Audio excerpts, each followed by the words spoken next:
Have you ever played back a scenario, thinking, why did I speak in that moment? Why did I say something? Emotions were up in the air and you chose to speak, and now you regret the things that you said on that day. And now think of the opposite situation, where you had the opportunity to speak, but you chose not to. And then later on, you regretted not actually speaking. Wisdom can be quite hard, and sometimes wisdom can come in the form of speaking, and sometimes it can come in the form of staying silent. In this video, I'm going to be talking about that. Situations where it's better to stay silent, and situations where it's actually better to speak and say your mind. I hope you guys enjoy the video. Stick around.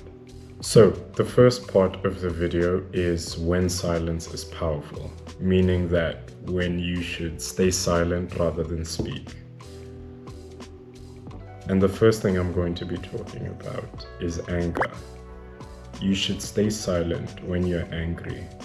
Usually when we're angry,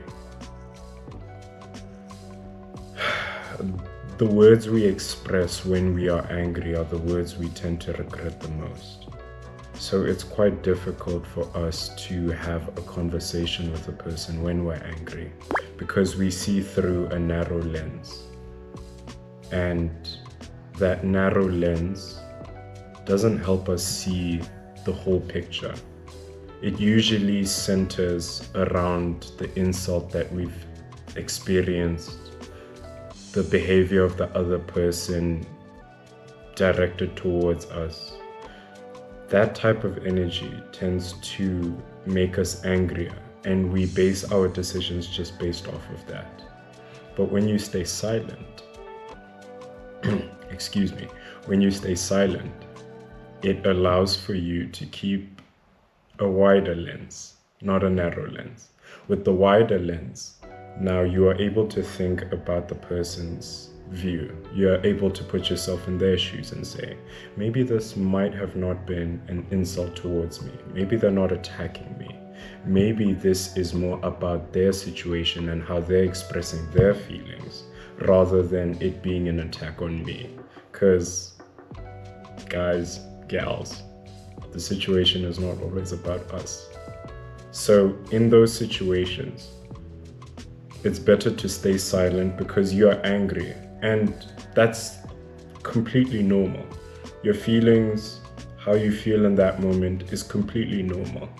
What we are trying to do in this video is to break down the idea of it being we're trying to break down the idea of it being normal versus using those feelings that you're feeling and acting on them. Because you don't want to regret the things you say to people. You don't want to hurt people as you speak to them. So it's better to stay silent in that moment. Pause. Take a breath. And then if you still feel angry in that moment, just let the person that you're talking to know, hey, I'm kind of angry right now. I don't want to hurt you. I don't want our relationship to be affected. I'm going to take 5 minutes to calm myself, and then we can come back and have the conversation. Just like that, it opens up the lens. It becomes wider. And now you see different perspectives, and it allows you to add a little bit more logic to the conversations that you're having. So, please stay silent during the angry moments. Don't regret the things you say. Sometimes we won't be perfect, and yeah, we will get angry and say things that other people don't like. But as long as you're trying to improve on this area, I think you will find life to be quite beautiful.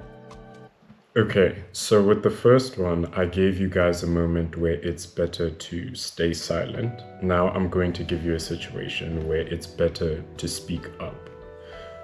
Sometimes we can say that not speaking, remaining silent in the situation is good, but that could be fear of not speaking your mind rather than it being wisdom.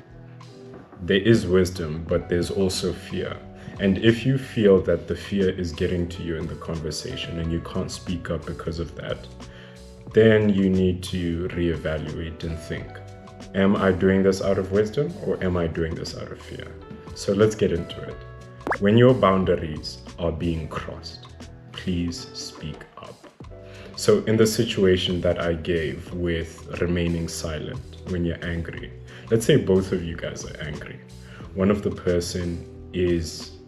you guys is raising your voice, and you have clearly made it known to that person that during conversations, although heated, let us not raise our voice at one another, let us not insult one another, let us not belittle one another.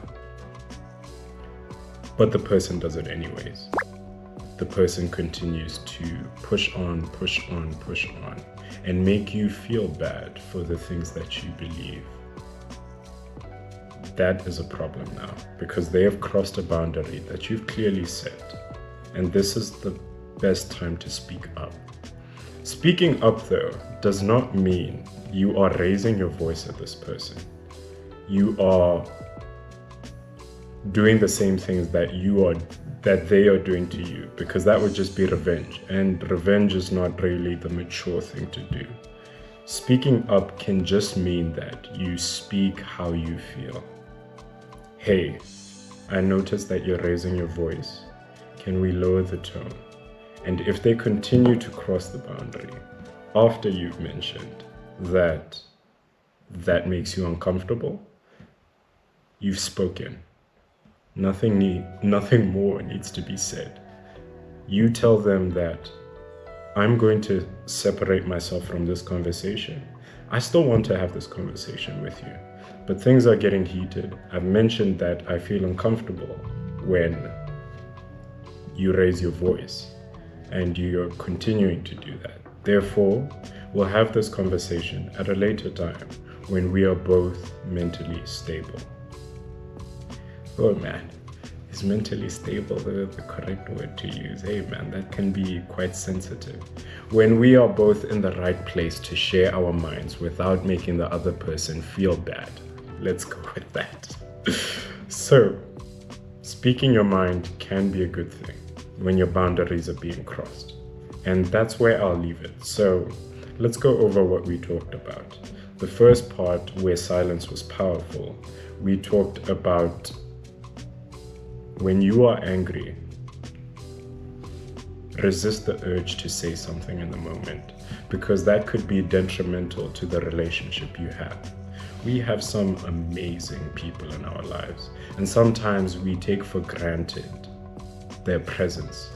And when we're angry in that situation and we yell at them or say something bad to them, that can hurt them. And we don't want to lose the amazing people.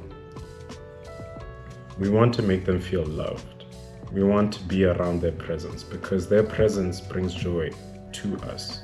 So let us treat people with respect and love. Rather than speaking, stay silent until you have the right words to say, or the logical words to say. And then in the second one, we talked about when it is necessary to speak up, when your boundaries are being crossed. It shows that you have self-respect for yourself as well. The fact that you will not allow another person to cross your boundaries shows that you have some form of self-confidence. You're telling yourself that I will not be treated in this manner because it makes me feel uncomfortable. Although, get this right, don't yell at the person. Don't reflect what they are doing to you. So meaning that if they are yelling at you, don't yell back the same thing. Clearly tell them, take a pause and speak your mind without having the need to insult, yell, or belittle the other person. So those are situations whereby silence and speaking up are good. I will continue this in a 3-part series where I'm going to do this again, where I mention where it is better to stay silent and where it isn't better to stay silent, when it's better you speak up. Thank you for watching this video. I really appreciate the people supporting me. It makes me happy. Stay safe. Peace.